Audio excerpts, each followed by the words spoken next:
How many of you here have personally the sun?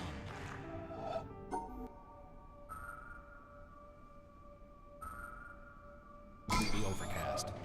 I wouldn't. That work I couldn't get out of was my first job out of college. A sales clerk at an old Radio Shack store in beautiful downtown Worcester, Massachusetts.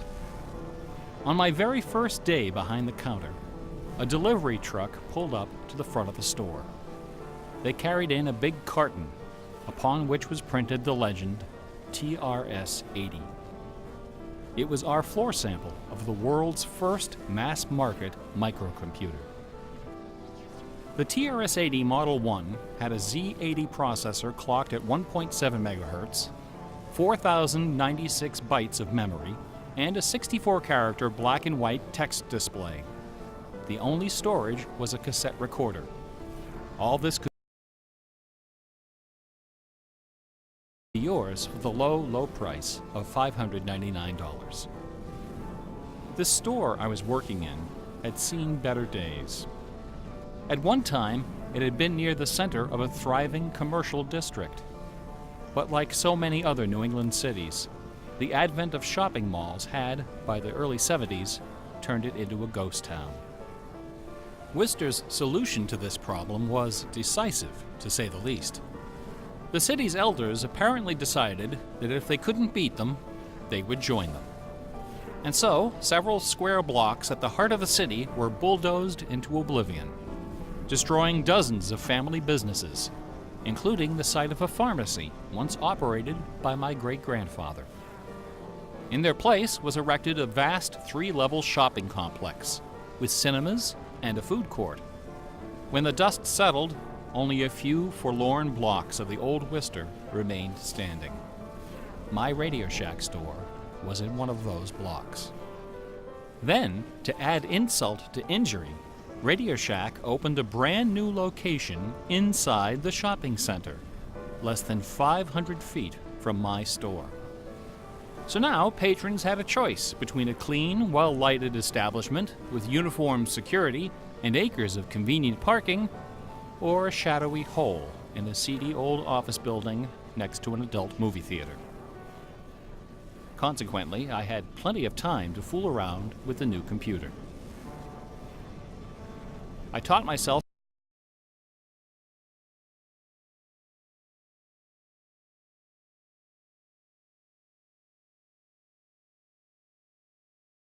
programming. Then I learned Z80 assembly.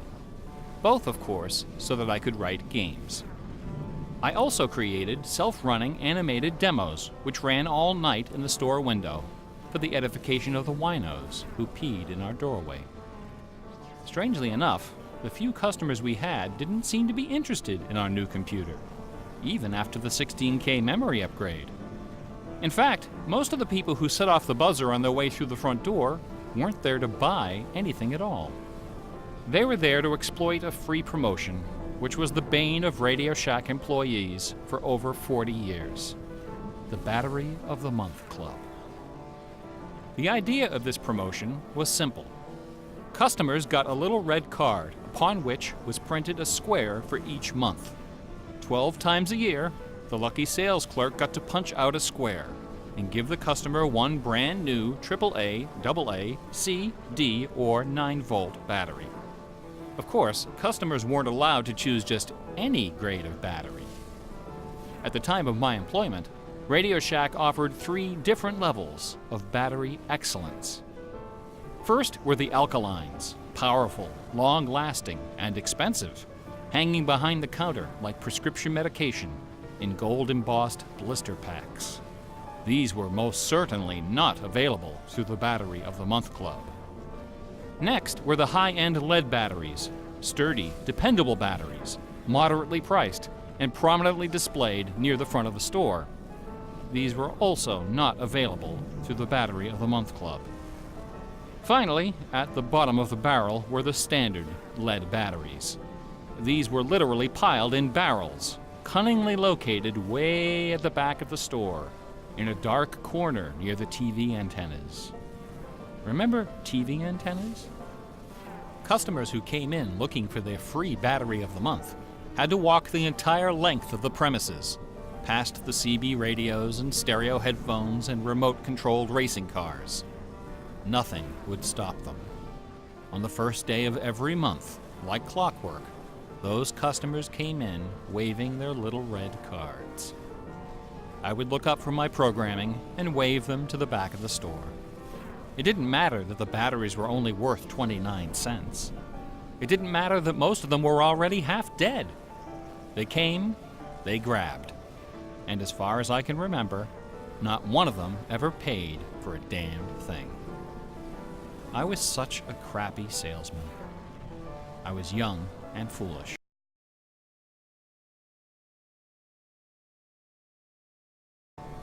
I thought my education in game design was happening at the keyboard. I almost missed the lesson coming through the front door. Fortunately, I wasn't the only person fooling around with games on micros.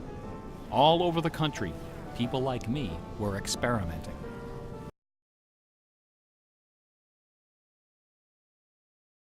Scott Adams was coding what would soon become the world's first commercial adventure game.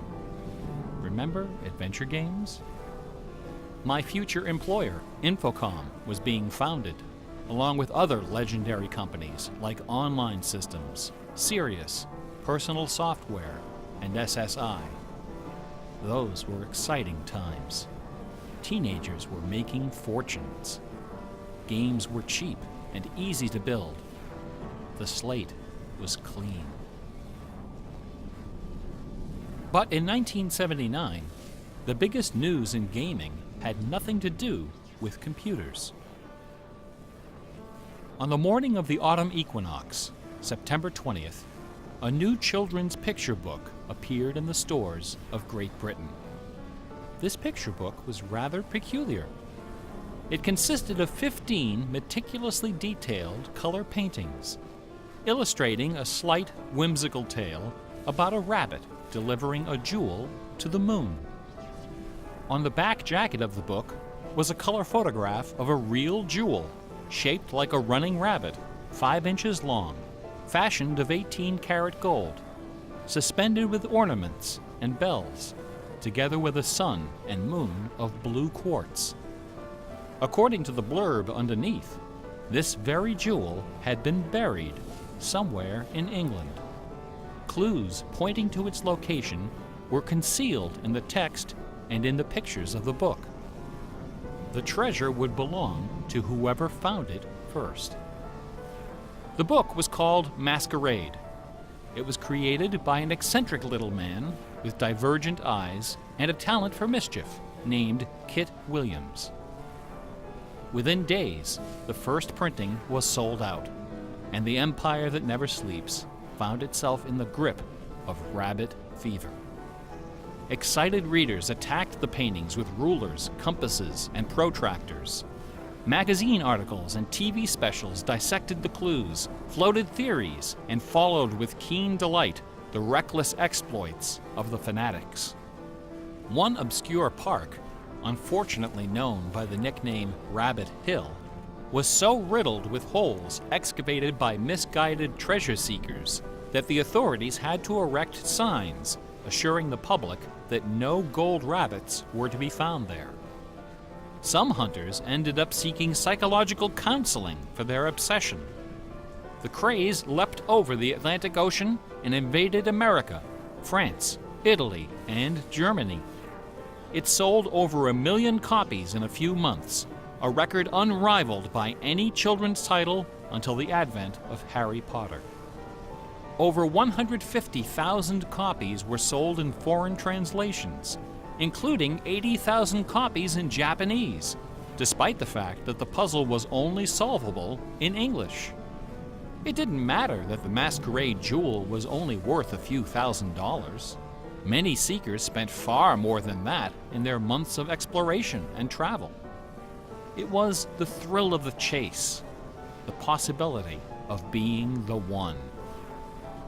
Treasure hunts, secret messages, and hidden things seemed to exert an irresistible appeal.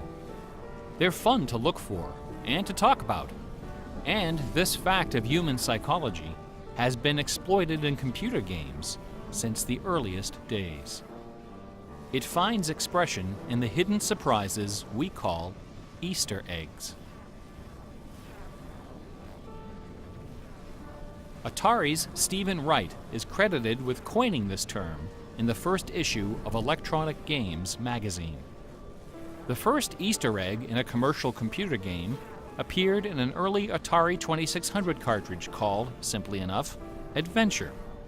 By a sequence of unlikely movements and obscure manipulations, players could discover a secret room where the words "Created by Warren Robinette" appeared in flashing letters. Over the decades, Easter eggs and their evil twin, cheat codes, have become an industry within an industry. Entire magazines and websites are now devoted to their carefully orchestrated discovery and dissemination. They're part of our toolkit, our basic vocabulary, the language of computer game design.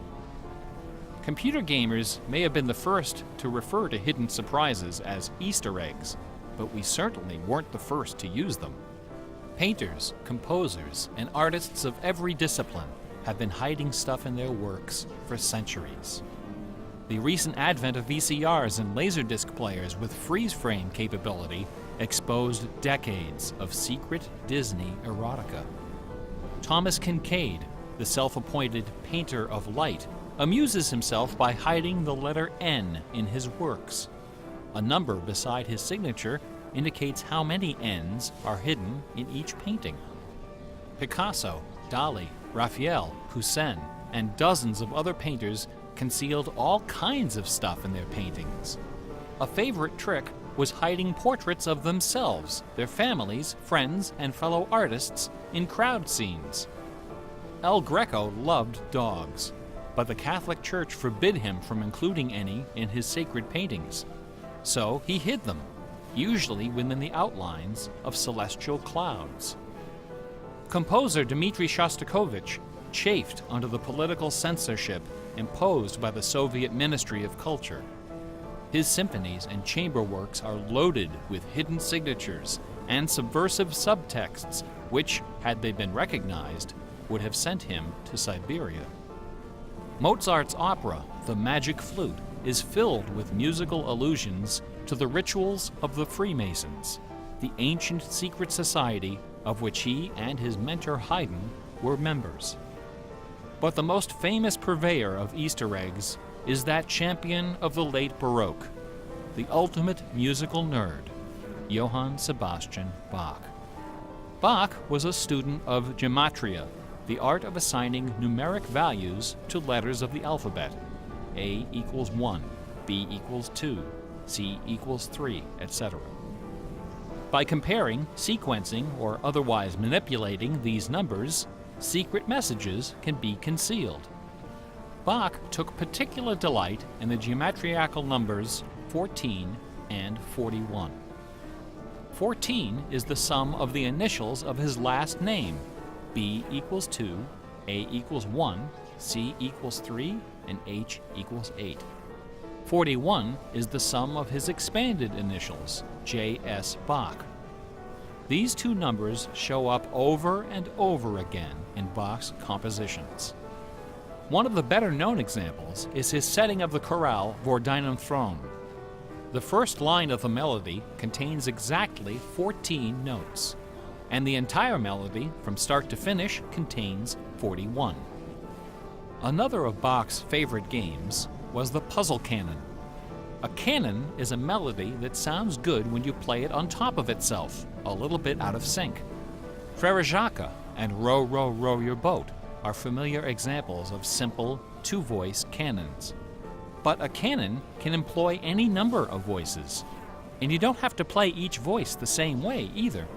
You can change the octave, transpose the key, invert the pitch, play it backwards, or any combination.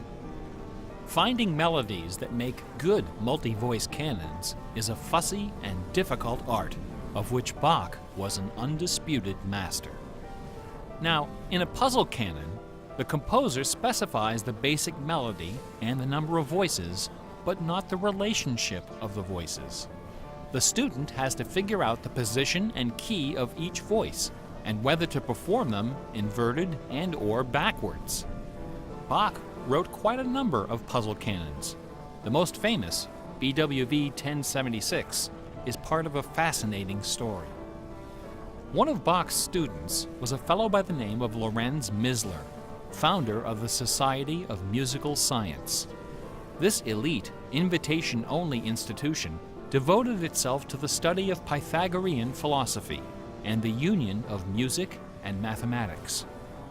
Its distinguished membership reads like a who's who of German composers, including Handel, Telemann, and eventually Mozart. Applicants for membership in the society were required to submit an oil portrait of themselves, along with a specimen of original music. With nerdly efficiency, Society member number 14 decided to combine these admission requirements into a single work. He sat for a portrait with Elias Hausmann, official artist at the court of Dresden. This portrait, which now hangs in the gallery of the town hall in Leipzig, is the only indisputably authentic image of Bach in existence. The Hausmann portrait shows Bach dressed in a formal coat with exactly 14 buttons. In his hand is a sheet of music paper, upon which is written a puzzle canon for 6 simultaneous voices. In 1974, a manuscript was discovered which proved that this canon was the 13th in a series of exactly 14 canons based on the ground theme of the famous Goldberg variations. As if these musical gymnastics weren't enough, Bach liked to hide messages in his compositions by assigning notes to the letters. His initials, B-A-C-H, correspond to the pitch sequence B flat, A, C, and B natural in German letter notation. This theme makes its most memorable appearance in the last bars of his final composition, The Art of Fugue, published soon after his death in 1750. The word fugue comes from the Latin fuga, which means flight, as in running away. So the art of fugue is the art of flight, the art of taking a theme and running with it. Bach wrote hundreds of fugues, but none as sublime as this sequence of 14. In the last and most complicated fugue in the series, the first and second sections develop normally. This is followed by the B-A-C-H signature, and then suddenly, without any warning or structural justification, the fugue stops, dead in its tracks. One of the composers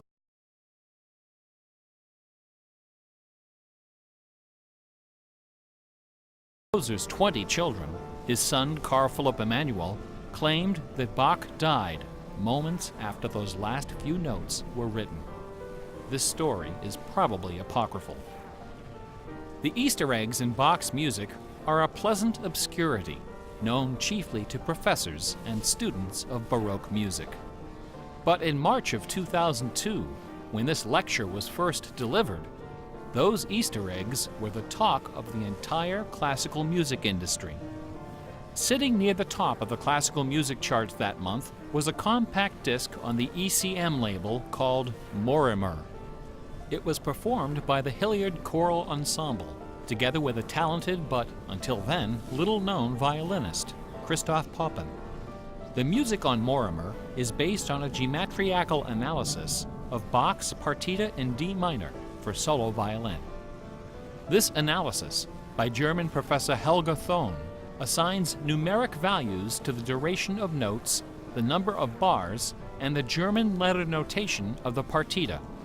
In doing so, she claims to have discovered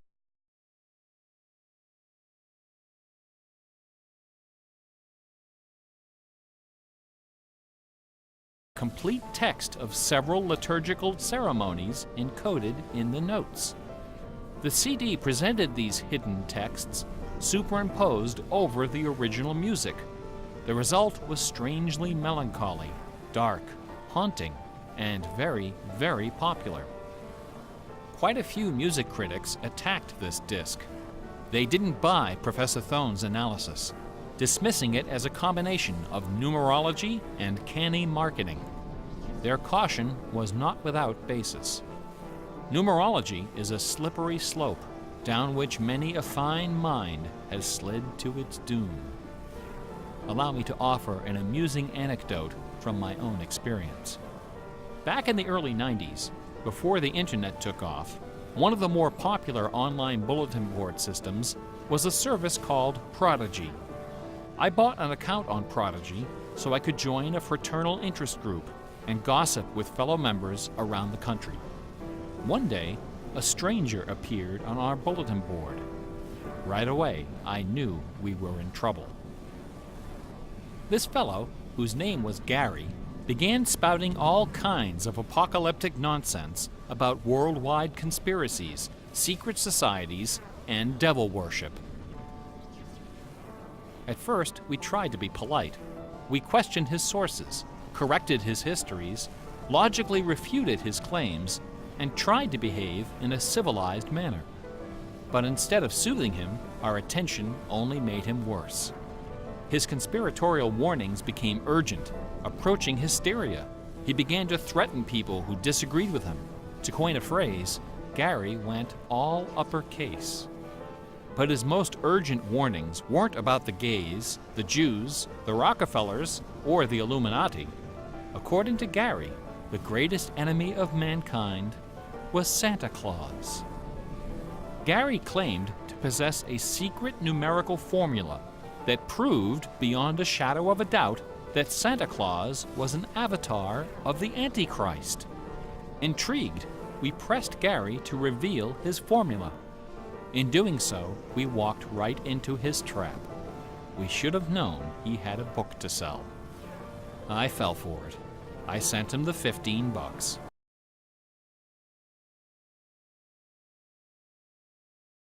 Less than a week later, the book arrived.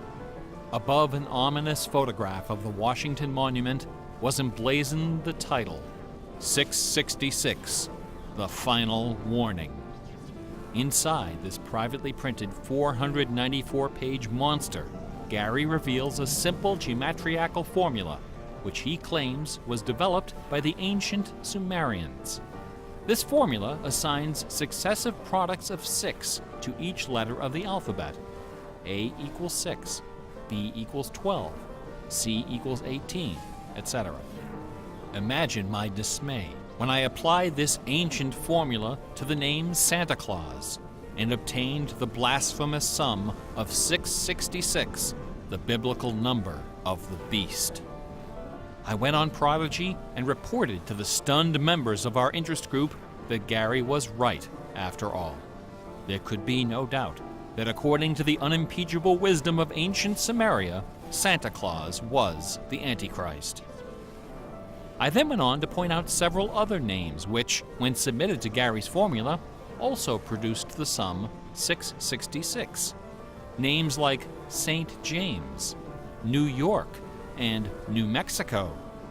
Soon the bulletin board was filled with discoveries like computer, Boston tea, and most sinister of all, sing karaoke. Gary left us alone after that.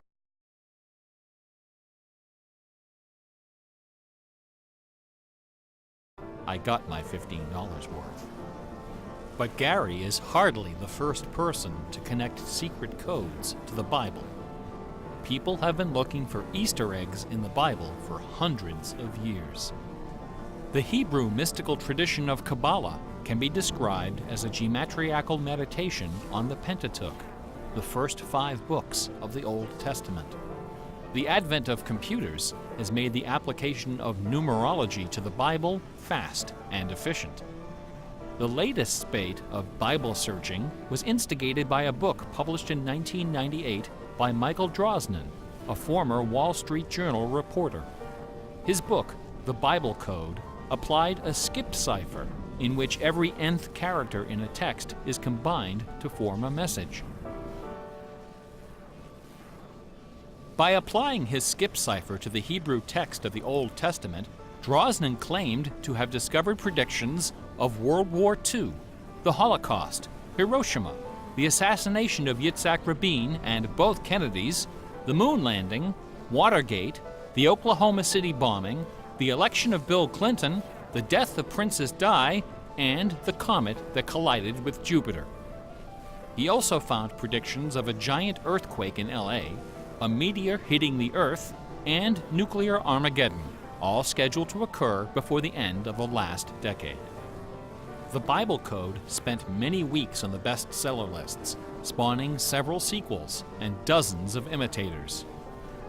The Bible has certainly attracted its share of crackpots, but for the real hardcore egg hunters, nothing can rival the ingenuity, the tenacious scholarship, the stubborn zeal of those who seek the answer to the ultimate literary puzzle, a poisonous conundrum that has squandered fortunes, destroyed careers, and driven healthy, intelligent scholars to the brink of madness and beyond.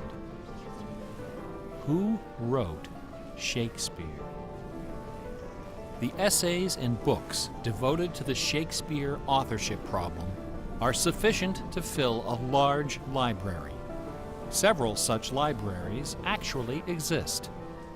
Not even a day-long tutorial, much less an hour lecture, can begin to do justice to this complex, bizarre, and dangerously tantalizing story. Nevertheless, for the unacquainted, I will attempt to summarize the issue in a few paragraphs. The undisputed facts of Shakespeare's life and career could be scribbled on the back of a cocktail napkin. We know for a fact that a man named William Shakespeare was born in 1564 in or around the village of Stratford-upon-Avon. We know that he had a wife and at least 3 children. We know he bought property in Stratford, was involved in several lawsuits with his neighbors, and died there in 1616, aged 52. We also know that during those same years, a man with a last name similar to Shakespeare worked as an actor on the London stage, eventually becoming co-owner of some of the theaters there. We also know that about the same time, a number of most excellent poems and plays were published in London under the name Shakespeare. We do not know for a fact that the landowner in Stratford and the actor in London with a similar last name were one and the same man. We do not know for a fact that either man had anything to do with the poems and the plays. All we know is that those poems and plays have, in the 400 years since their composition, come to be regarded as a pinnacle of Western culture. The works attributed to Shakespeare appear to have been written by a man or woman who knew something about just about everything. They're filled with references to mythology and classic literature, games and sports, war and weapons of war, ships and sailing, the law and legal terminology, court etiquette, statesmanship, horticulture, music, astronomy, medicine, falconry, and, of course, theater. Therein lies the problem. How could a farmer's son of uncertain schooling, from a mostly illiterate country village, a man of practically no account at all, wield such encyclopedic learning, with so much eloquence and wit, so much wisdom and human understanding? For the first 150 years, nobody questioned the traditional history of the bard. Then, in the late 18th century, Reverend James Wilmot, a distinguished scholar who lived just a few miles north of Stratford, decided to write a biography of the famous playwright. Dr. Wilmot believed that a man as well educated as Shakespeare must have owned a fairly extensive library, despite the fact that not a single book or manuscript is mentioned in his will. Over the years, he speculated, some of those books must have found their way into local collections. And so, the good Reverend Doctor scoured the British countryside, taking inventory of literally every bookshelf within 50 miles of Stratford. Not a single book from the library of William Shakespeare was discovered. Neither were there found any letters to, from, or about Shakespeare.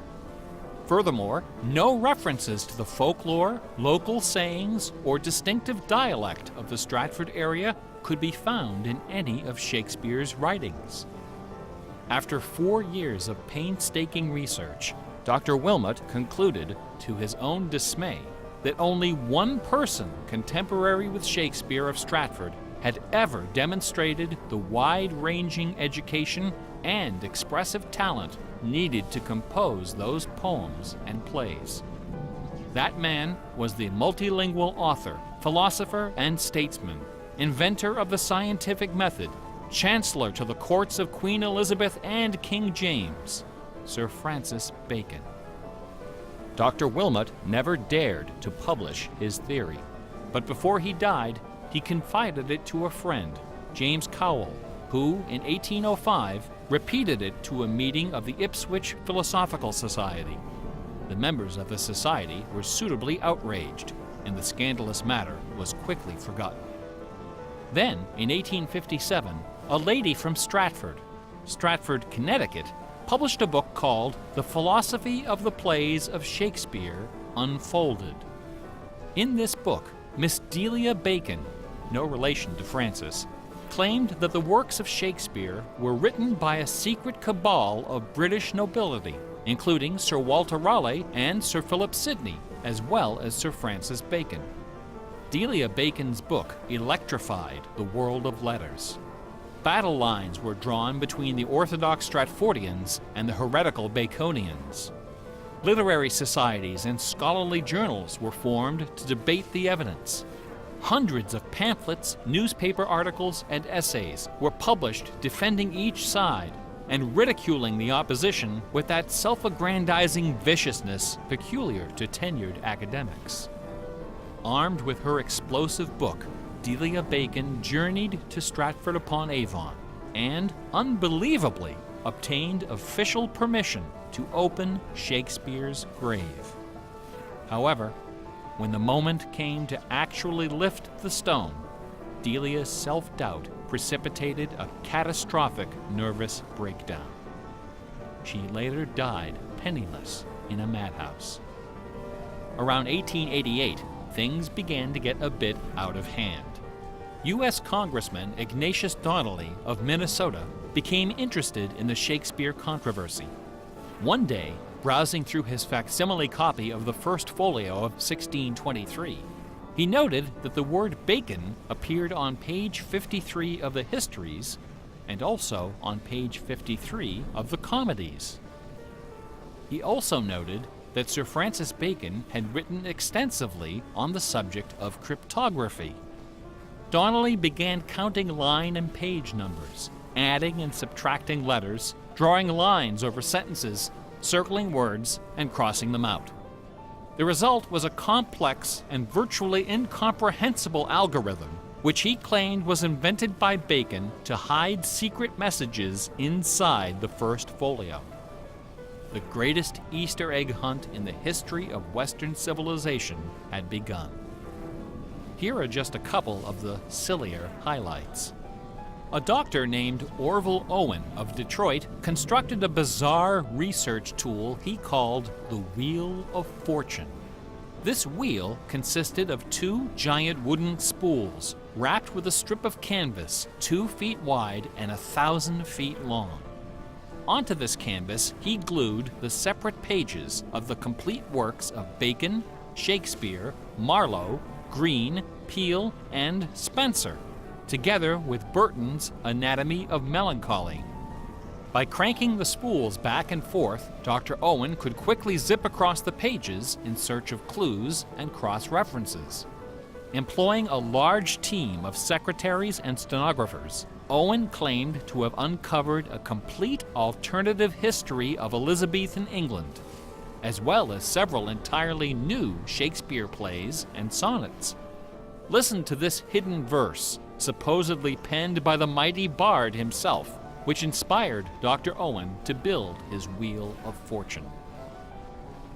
Take your knife, and cut all our books asunder, and set the leaves on a great firm wheel, which rolls and rolls, and turning the fickle rolling wheel, throw your eyes upon Fortune, that goddess blind, that stands upon a spherical stone, that turning and inconstant rolls in restless variation. After publishing 5 thick volumes of this rubbish, Owen announced the discovery of an anagram, indicating that Bacon's original manuscripts were buried near Chepstow Castle on the River Wye. Owen spent the next 15 years and thousands of dollars excavating the bed of the river with boat crews and high explosives. He died before anything was found. A fellow named Arnsberg wrote an entire book based on the analysis of the significance of a suspicious crack in the tomb of Bacon's mother. A Ray of Sanity finally appeared in 1957. To those familiar with the science of cryptology, the name William Friedman needs little introduction. During World War II, Colonel Friedman was the head of the U.S. Army's Cryptoanalytic Bureau. He is credited with cracking the Japanese Empire's most sensitive cipher. After the war, the colonel decided to apply his expertise to the study of the Shakespeare ciphers. He interviewed several of the experts in the field and prepared a detailed scientific analysis, which he published under the title The Shakespeare Ciphers Examined. His conclusion? In a word, bunk. According to the standards of cryptologic science, not one of the hidden messages purportedly discovered in Shakespeare's works was plausible. The rules used to extract these messages from the texts were non-rigorous, wildly subjective, and unrepeatable by anyone except the original decipherer. The people involved were not being dishonest. They were channeling their preconceptions. They were trapped in a labyrinth of delusion, mining order from chaos. Anglers in a lake of darkness. Lear, Act 3, Scene 6. You would think that Friedman's cold and ruthless exposure would be enough to silence the heretics once and for all. Not a chance. The books and TV specials and websites and conferences and doctoral dissertations keep right on coming. I should point out that the Shakespeare authorship issue is not only the preoccupation of cranks and weirdos. A substantial number of respected authors and Shakespeareans have expressed serious doubts about the traditional origin of the plays. The list includes Nathaniel Hawthorne, Ralph Waldo Emerson, Walt Whitman, Henry James, Sam Clemens, Sigmund Freud, Orson Welles, and Sir John Gielgud. Living skeptics include the artistic director of the New Globe Theatre, Mark Rylance, Michael York, Derek Jacobi, Kenneth Branagh, and even that most revered and scholarly of contemporary Shakespearean actors, Keanu Reeves. The current leading candidate for the authorship is Edward de Vere, the 17th Earl of Oxford, a theory first proposed in 1920 by an English schoolmaster with the unfortunate name J. Thomas Looney.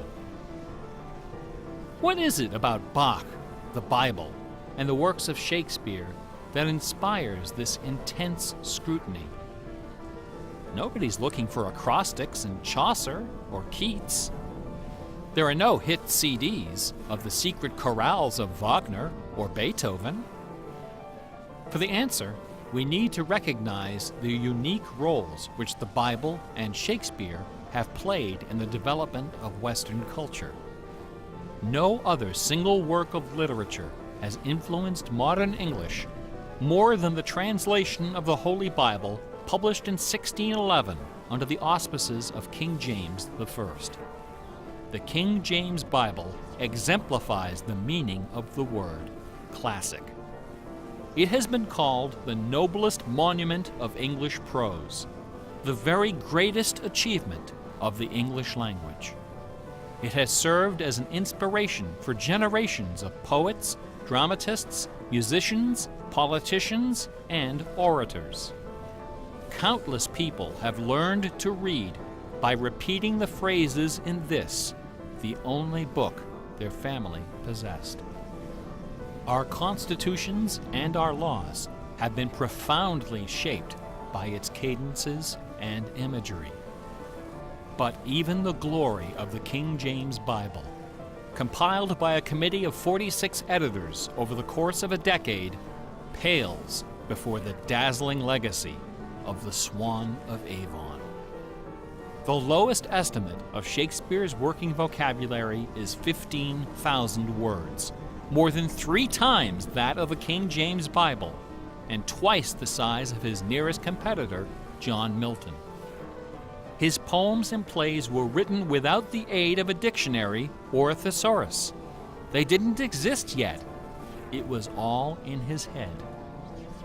When Shakespeare had a thought for which Elizabethan English had no word, he invented one. The Oxford English Dictionary lists hundreds of everyday words and phrases which made their first appearance in the pages of the Bard. Addiction, alligator, assassination, bedroom, critic, dawn, design, dialogue, employer, film, glow, gloomy, gossip, hint, hurry, investment, lonely, luggage, manager, switch, torture, transcendence, wormhole, zany. Hamlet alone contains nearly 40 of these neologisms. Who today would have this audacity, this giddy exuberance of invention? Only one other English author even approaches Shakespeare's facility for coining new words: Sir Francis Bacon. In the modern era, the record holder is Charles Dodgson, better known as Lewis Carroll, who, interestingly, also happens to be the second most quoted author in English, after Shakespeare. Everyone has been profoundly molded by the influences of the King James Bible and Shakespeare. Like it or not, all of us peer at the world through the lenses of these great works. They are the primary source documents of modern English thought, the style guides of our minds. Contemplating these dazzling jewels of wisdom and eloquence gives rise to an extraordinary feeling, a potent, rare, and precious emotion with the potential to completely upset your life. An emotion powerful enough to make a man abandon his wife and children, forfeit career and reputation, lay down his possessions, and follow his heart without questioning. That sweet, sweet fusion of wonder and fear, irresistible attraction, and soul-numbing dread known as awe. Awe is the grail of artistic achievement. No other human emotion possesses such raw, transformative power, and none is more difficult to evoke. Few and far between are the works of man that qualify as truly awesome. It is awe that convinces a rabbi to spend a lifetime decoding Yahweh from the Pentateuch. Awe that sends millions of visitors each year to the pyramids of Giza, Guadalupe, and Mecca. It was awe that drove poor Delia Bacon to her doom. Now, please don't come away from this lecture thinking that the key to awesome game design is the installation of Easter eggs. Ordinary games with their contrived Easter eggs and cheat codes are like the Battery of the Month Club. You have to trudge down to the back of the store to get what you really came for. If superpower is what people really want, why not just give it to them? Is our imagination so impoverished that we have to resort to marketing gimmicks to keep players interested in our games? Awesome things don't hold anything back. Awesome things are rich and generous. The treasure is right there. One afternoon, I was sitting alone behind the counter at that old Radio Shack store. My boss had stepped out for some reason. An elderly woman walked through the front door. Like most of our customers, she was shabbily dressed, probably on a fixed income. I assumed she was there for her free battery. But instead, she placed a portable radio on the counter. This little radio came from the days when they boasted about the number of transistors inside on the case. It was completely wrapped in dirty white medical tape. The woman looked at me and asked, "Can you fix this?" Slowly, I unwrapped the medical tape, peeling away the layers until the back cover of the radio fell off, accompanied by a cloud of red dust. The interior of the radio was half eaten away by battery leakage and corrosion. I looked at the radio. I looked at the old woman. I looked back at the radio. I reached behind me, where the expensive alkaline batteries were hanging like prescription medication, and removed a gleaming 9-volt cell from its gold blister pack. Then I pulled a brand new transistor radio from a box, installed the alkaline, and helped the lady find her favorite station. No money changed hands. She left the store without saying a word. Awesome things are kind of like that.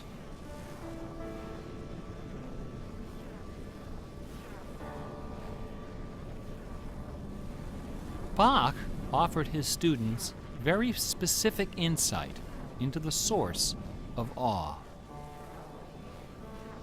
In addition to BACH, 2 other sets of initials are also associated with Bach's music. These initials are not hidden in the notes. Instead, they're scrawled right across the top of the manuscript for the whole world to see. The initials are SDG and JJ. SDG stands for the Latin phrase Sole Deo Gloria, to the glory of God alone. JJ stands for Jesu Juva, help me, Jesus. Bach wrote all of his great masterpieces sub specie aeternitatis, under the aspect of eternity. He did not compose only to please his sponsors or to win the approval of an audience. His work was his worship. Bach once wrote, "Music should have no other end and aim than the glory of God and the recreation of the soul. Where this is not kept in mind, there is no true music, but only an infernal clamor and ranting." The name of the power that moves you is not important. What is important is that you are moved. Awe is the foundation of religion. No other motivation can free you from the limits of personal achievement. Nothing else can teach you the art of flight. Computer games are barely 40 years old. Only a few words in our basic vocabulary have been established. A whole dictionary is waiting to be coined. The slate is clean. Someday soon, perhaps even in our lifetime, a game design will appear that will flash across our culture like lightning. It will be easy to recognize. It will be generous, giddy with exuberant inventiveness. Scholars will pick it apart for decades, perhaps centuries. It will be something wonderful, something terrifying, something awful. A few years ago, I was invited to speak at a conference in London. My wife joined me, and we took a day off for some sightseeing. We decided to visit England's second biggest tourist attraction, Stratford-upon-Avon. It was cold and rainy when our train arrived. Luckily, most of the attractions are just a short walk from the station. We visited Shakespeare's birthplace, a charming old house along the main street, which attracts millions of pilgrims every year, despite the complete lack of any evidence that Shakespeare was born there or even lived anywhere near it.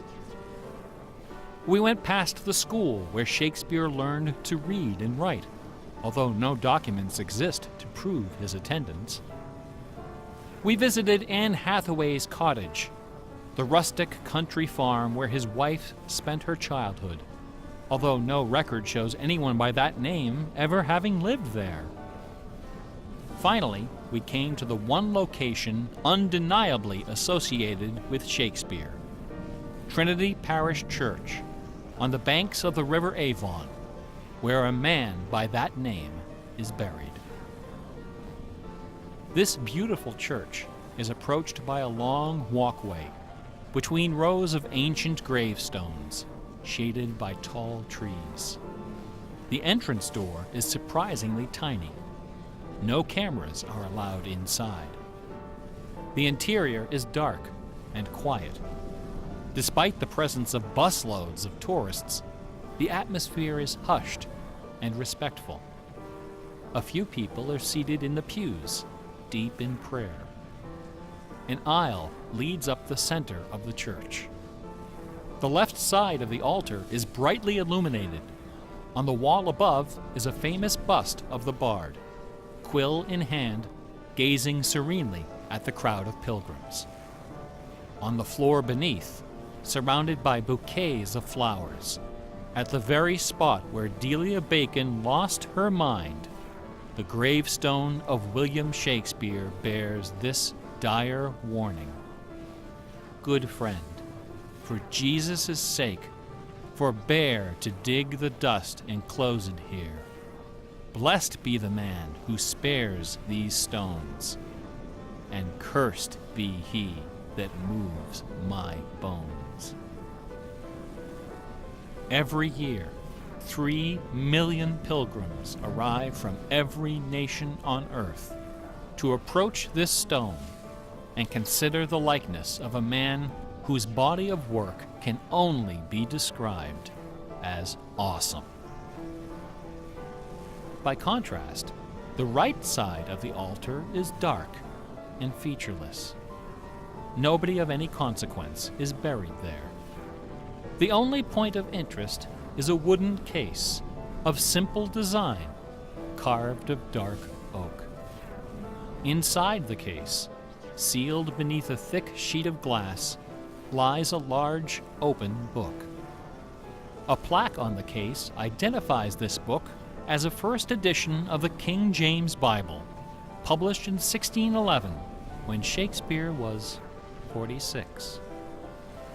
Not many pilgrims visit this side of the altar. Most of those that do simply glance at the book, read the plaque, and move along. A few, more observant, note that the Bible happens to be opened to a page in the Old Testament, the book of Psalms, chapter 46. No explanation is given for this particular choice of pages. For the initiated, none is necessary.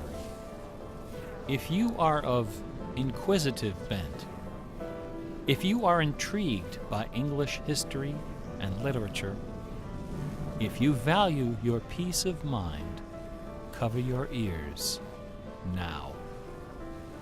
In the year 1900, a scholar noticed something about the King James translation of Psalm 46. Something terrifying, something wonderful.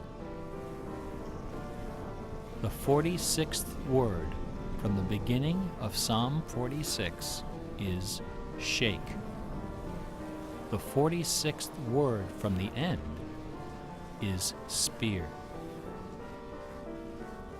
There are only two possibilities here. Either this is the finest coincidence ever recorded in the history of world literature, or it is not.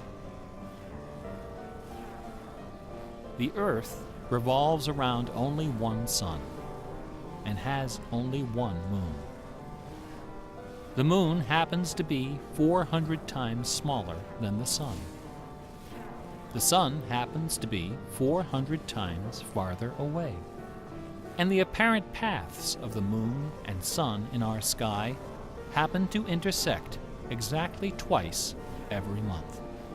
Which means that every now and then, at long yet precisely predictable intervals, the lunar disk slips across the face of the sun and just barely conceals it for a few wonderful, terrible minutes. A fine coincidence, no? In June of 1977, a little man with divergent eyes and a talent for mischief ascended a hilltop in the British village of Ampthill. At the summit of this hill is a tall, slender cross, a memorial to Catherine of Aragon, the first wife of Henry VIII. The sun, high in the south, cast the shadow of the cross upon the grassy hillside. At exactly 12 noon, the man removed from his pocket a bar magnet. He turned the magnet so its north pole was facing south and buried it under the shadow of the cross. 2 years later, a few hours before the publication of his first book, the man returned to that hillside, this time in the dead of night. He used a compass to locate the magnet he had buried. In that same place, he dug a hole in the ground and placed inside a ceramic container inscribed with the following words: "I am the keeper of the jewel of masquerade, which lies waiting safe inside me for you or eternity."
Total eclipse of the sun.